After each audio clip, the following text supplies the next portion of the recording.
হলো পটুয়াখালী জেলার এই জায়গায় যারা আছেন তারা ঠিক আছে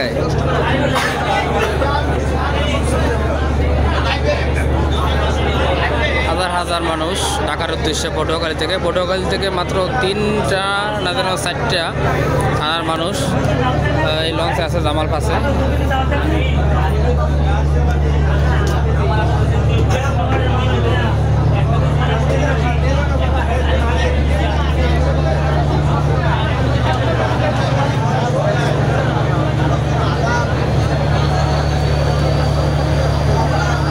শতাধিক হাজারের উপরে মানুষ বর্তমানে